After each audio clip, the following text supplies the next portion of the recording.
예, 할렐루야. 하나님의 은혜 가운데 어느새 우리 9월이 이제 마무리합니다. 시간 참 빠르죠? 예, 빠른 것 같습니다. 여호와께 돌아갑시다. 여호와를 알자 힘써 합시다 라는 주제로 우리가 한 달간 기도하면서 달려왔고, 우리의 모습이 하나님의 기쁨이 됩시다 라는 주제로 기도했습니다. 어떻게 하나님의 기쁨이 돼가고 있습니까? 돼가고 있습니까? 아니, 하나님이 가슴을 지금 또 치고 있습니까? 아이고 저 녀석 그러면서 우리 하나님의 기쁨 되도록 우리 사랑하는 성도들이 조금 더 우리가 분주히 주님을 위하여 애써보는 그러한 성도들 되길 원합니다. 이제 10월을 말함과 함께 10월의 새로운 시간이 이제 시작됩니다. 10월은 주 안에서 열매를 맺는 성도들 되기를 바랍니다. 나아가서 열매를 맺는 신앙생활을 우리가 준비해야 되겠습니다. 그런 의미에서 10월은 추수의 계절이며 가을이며 풍성한 영적 열매를 맺는 계절이기도 합니다. 사람들이 가을을 향해서 뭐라고 표현하느냐, 청고막이라는 얘기 들었죠. 무슨 얘기입니까? 하늘은 높고 말이 살찐다는 계절입니다. 특별히 어느 계절부터도 너무나도 아름다운 우리 가을입니다. 한글의 가을은 너무나도 아름답고 우리에게 감동을 주는 계절이죠. 하늘을 한번 쳐다보시면요, 어떻습니까? 감탄사가 나오죠. 와, 안 나옵니까? 감정들이 굉장히 매몰랐습니다. 오늘 옆에 분하고 인사합시다. 예수님 때문에 행복합니다. 다시 한번 예수님 때문에 행복합니다. 이 성경에 딱 앉아있으면 일단 표정이 어떻게 바뀌었는지 행복한 표정으로 바뀌어야 돼요. 그런데 두루두루 살펴보니까 곳곳에 너무 무거운 표정들도 있네요. 오늘 이 예배를 통해서 행복한 예수님 만날 수 있는 시간 되길 바랍니다. 그리고 가을날 하늘도 좀 쳐다볼 수 있는 마음에 좀 여유도 있었으면 좋겠습니다. 그리고 우리 하나님이 참 아름답게 이 세상을 창조했구나 우리가 깨달을 수가 있겠죠. 그렇기 때문에 우리 샬롬 전도회가 가을에 하나님 창조 그것들을 보면 감동하고자 여행을 하시는 겁니다. 그냥 여행이 아니라 하나님의 창조를 보기 위해서. 그렇죠? 그렇기 때문에 이처럼 아름다운 계절이 우리 가을입니다. 특별히 가을은 또 무슨 계절을 합니까? 독서의 계절이라고 하죠. 책을 많이 읽는 계절입니다. 환경이 그렇게 조성해 주십니다. 여름은 더워서, 봄은 또 살랑살랑해서 바람이 나서, 겨울은 너무 추워서, 그런데 가을은 어떻습니까? 시원하고 가장 쾌적한 책 읽는 계절을 합니다. 책 중에서 어떤 책을 많이 읽어야 될까요? 교차합시다. 성경책.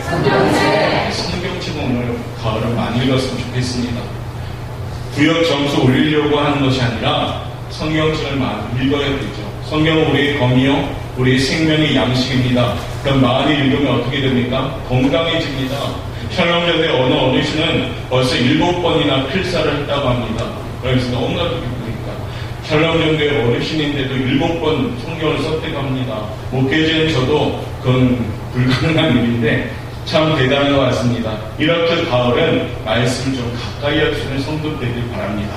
그럼 가을의 특징이 뭐가 있을까요? 가을은 풍성한 열매를 맺습니다.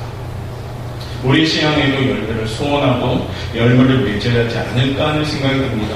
열매를 맺기 위해서는 무엇이 좋아야 됩니까? 밭이 좋아야 됩니다. 성경이 밭을 마음이다라고 비유합니다. 오늘 그래서 좋은 열매를 맺기 위해서 우리 성도들이 이제 10월을 시작하고 9월을 마무리하면서 좀 우리 마음을 좀 준비했으면 합니다. 과연 나는 많은 열매를 맺고 있는 마음이 될까? 아니면 내 밭은 아직도 여전히 준비하지 못했는가 돌아보면서 오늘 이 아침에 말씀을 통해서 좀 좋은 열매를 맺어갈 수 있는 좋은 마음을 품는 우리 성도를 되길 바라겠습니다. 우리 그런 의미에서 한번 이렇게 선포할까요? 좋은 마음, 풍성한 열매를 맺읍시다. 좋은 마음에 하나님이 풍성한 열매를 주시는 겁니다. 사람의 일생을 살아가면서 가장 중요한 것이 있다면 뭘까요? 마음입니다. 마음을 잘 지키지 못하면 문제와 어려움이 다가오고요, 금방 마음이 무너지게 되고 절망과 좌절합니다. 심지어는 모든 것을 포기하고 심지어는 자신의 생명까지 끊게 되는 그러한 것이 마음에서 옵니다. 비극적인 삶을 마무리하는 거죠. 그렇기 때문에 성경은 우리에게 마음에 대해서 얼마나 귀한 건지 말씀을 주십니다. 우리 잠언 4장 23절 말씀 한번 읽어보도록 하겠습니다. 시작. 23절입니다. 시작. 오늘 지킬 만한 것 중에 더욱 내 마음을 지키라. 생명의 근원이 이에서 나느니라. 마음을 지키면 생명의 근원이 나는 겁니다. 그러면서 24절 이런 말을 하지 맙시다. 시작. 구부러진 말을 내 입에서 버리며 삐뚤어진 말을 내 입속에서 멀리 하라. 할렐루야. 마음을 잘 지키고 새로운 날 10월은요 우리 언행이 좀 구부러지지 않았으면 좋겠습니다. 우리의 언어가 삐뚤어지지 않았으면 좋겠습니다. 우리의 언어는 어떻게 곧바로 하나님을 향하는 언어, 긍정적인 언어, 사랑의 언어, 감사의 언어, 이 언어가 될 때 여러분들의 마음이 좋은 마음이 될 줄 믿습니다. 그러므로 마음을 잘 지킵시다. 우리 마음에 주님의 말씀이 풍성하여서 그 말씀의 은혜로 우리 마음을 지키고 늘 기쁨과 감사 속에 살아간다면 우리의 삶은 어려움을 이기는 힘이 생길 줄 믿습니다. 그렇기 때문에 오늘 본문은 예수님이 제자들에게 씨 뿌리는 비유로 너희 마음을 지켜라 라고 말씀하신 겁니다. 네 가지의 마음이 나오고 그 마음이 과연 여러분들은 과연 어디에 속해야 되는가 교훈 삼았으면 좋겠습니다. 여러분의 마음을 한번 스스로가 오늘 진단해 가면서 나는 이런 마음이었구나 하면 다시금 마음이 바뀌어야 되는 겁니다. 가을철 좋은 명성의 열매를 맺었으면 좋겠습니다. 우리 사랑하는 성도들이 좋은 마음으로 준비되어서 모두 다가 풍성한 열매를 맺는 귀한 성도들 되기를 주님의 이름으로 먼저 축복합니다.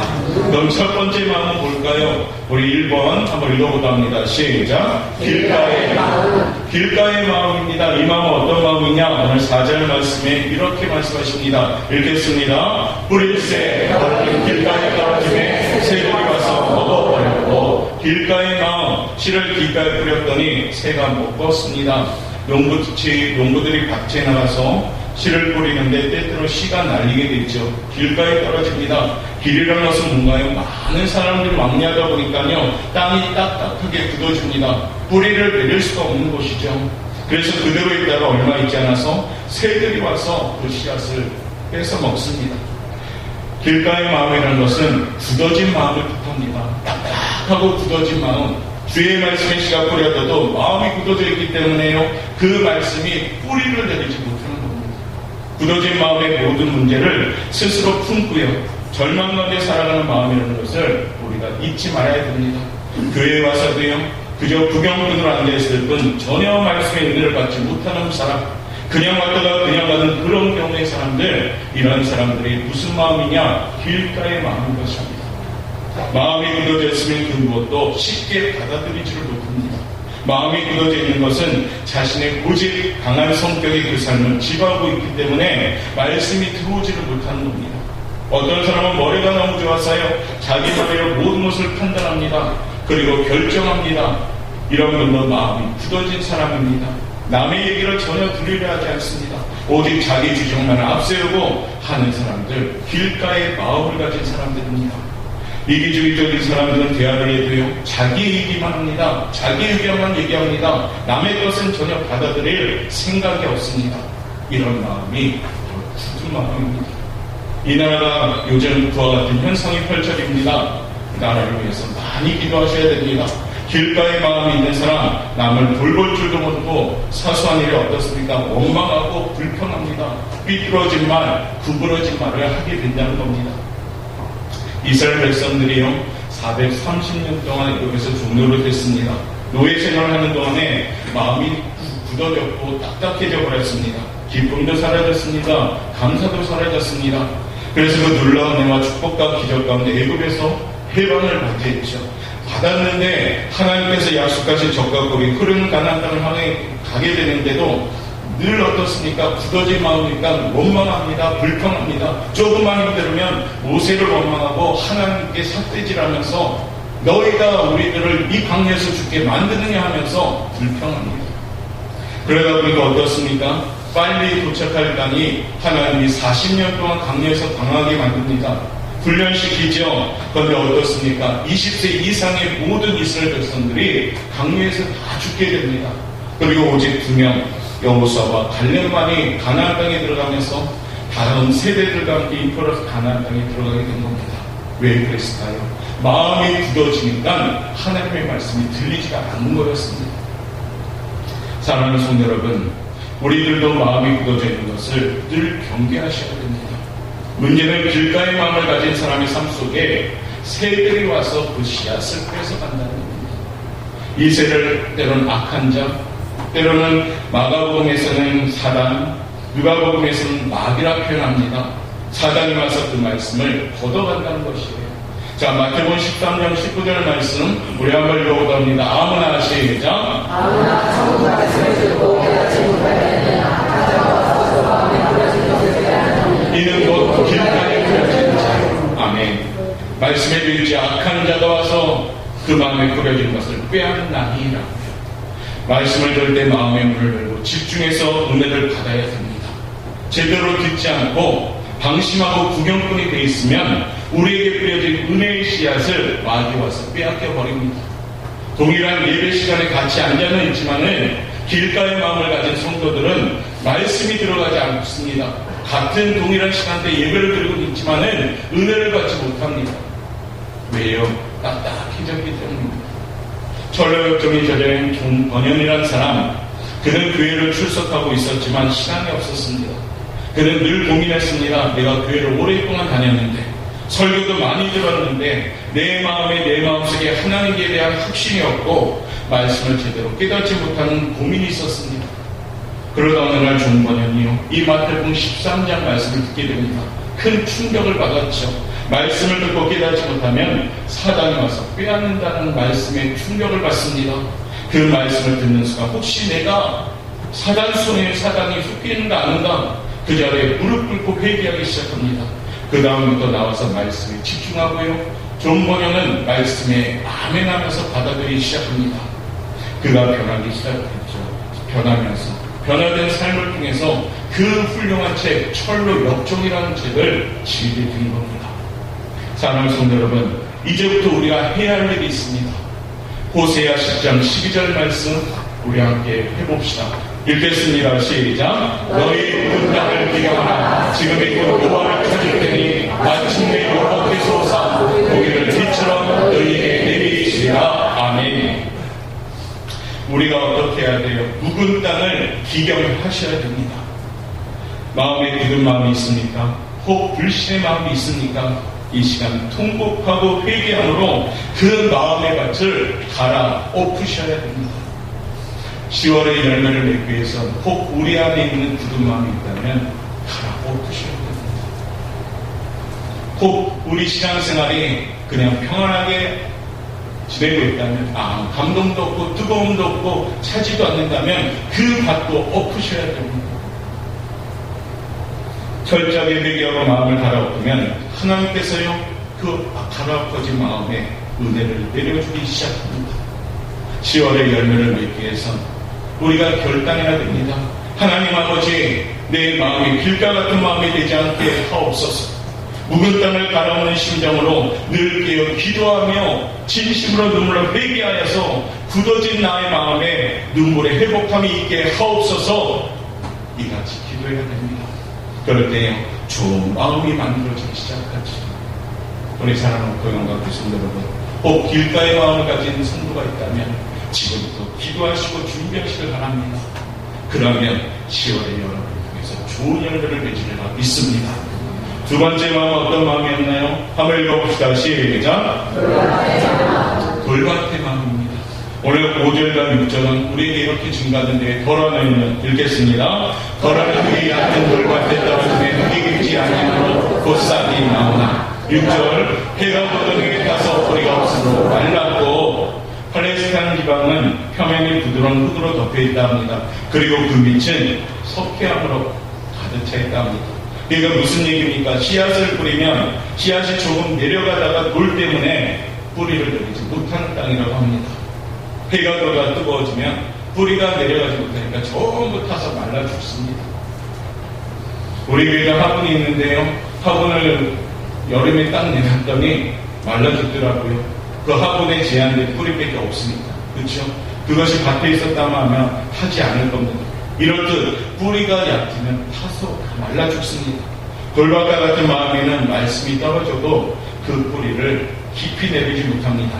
오늘 그 설명이 20절과 21절인데요. 한번 읽어보도록 합니다. 시작. 돌밭에 뿌려졌다는 같은 것은 말씀을 듣고 즉시 기쁨을 받되 그 속에 뿌리가 없어 잠시 견디다가 말씀을 말미암아 환난이나 박해가 일어날 때는 곧 넘어지는 자요. 돌밭 같은 마음은 믿기는 합니다. 신앙의 뿌리가 없어서는 늘 초보적인 신앙을 가진 사람들 얘기합니다. 환난이나 박해가 다가오면 곧 쓰러지는 그와 같은 삶의 모습을 가진 사람들, 신앙의 뿌리가 깊지 못하면 굉장히 어떻습니까? 기복이 심합니다. 어떤 때는 막 기뻐하고 눈물을 흘리며 감사하다가도 어느 날은 냉랭하고 시험에 들어서 고개 돌리고 교회 나가도 뒤에 혼자서 모든 물건은 다 짊어지고 그런 생활을 합니다. 어느 날 보면 얼마나 열심을 다해 섬기는지 모르는데 어느 날 보면 시험에 들어서 교회도 나오지 않습니다. 왜요? 뿌리가 깊지 않기 때문입니다. 뿌리가 깊지 않으면 영적인 능력도 나타나지 않습니다. 뿌리가 깊지 않는다는 것은 그 마음 가운데 무언가 무거운 돌로 눌러있는 마음이기 때문입니다. 늘 마음을 짓누르고 낙심케 하는 돌들이 있어서 말씀이 떨어져도 그 뿌리를 내리지 못하고 돌에 박혀서요 신앙이 늘 자라지 못하는 그런 상태를 말합니다. 사랑하는 성도 여러분, 마음 가운데 어떤 무거운 돌들이 여러분을 누르고 있습니까? 한번 돌아봅시다. 죄책감의 돌이 누르고 있습니까? 아니면 미움의 돌이 누르고 있습니까? 아니면 남에게 상처를 받아서 절망하고 또한 안갚음의 그런 마음을 가지고 있습니까? 큰 충격과 상처의 돌이 곧 여러분의 마음을 누르고 있습니까? 이제 이러한 돌들이 있는 한 우리는 절대로 깊은 은혜 가운데 갈 수가 없습니다. 10월을 맞이하며 준비할 때 볼까요? 그 돌들을 들어 올리셔야 됩니다. 그 방법은 내가 들 수가 없습니다. 예수님의 십자가로 그 돌들을 들어 올리셔야 됩니다. 십자가 단단히 붙잡고 날마다 이 기병 나갑시다. 그 모습이 여러분의 모습이 되어야 됩니다. 신앙생활하면 기뻐야 되고 신앙생활하면 능력이 있어야 됩니다. 우리 예수님은 나에게 생명이며 소망이며 능력이십니다. 그 주님 믿습니다. 우리는 아멘으로 외치고 있습니다. 그러나 정작 생활 가운데 그런 모습이 약해집니다. 왜요? 돌들 같은 마음. 우리 예수님의 십자가만이 예수님의 보혈만이 우리의 상처를 해결해 줍니다. 사람의 말이 일순간 위로가 될지 모르지만 근본적인 해결이 안 됩니다. 오직 예수님이 내 마음에 오셔서 내 마음에 지울 수 없는 상처를 치유하여 주셔야 됩니다. 이 무거운 돌을 주님 옮겨 주시옵소서. 나를 절망케 하는 이 고통의 돌을 주님 옮겨 주옵소서. 이 같은 기도가 있어야 됩니다. 골로새서 2장 6절부터 7절은 우리에게 이렇게 증거합니다. 그러므로 시작. 그러므로 내가 그리스도 예수를 주로 받았으니 그 안에서 행하되 7절 그 안에 뿌리를 받으며 세움을 받아 그를 받은 대로 믿음에 굳게 서서 감사함을 넘치게 하라. 아멘. 감사함을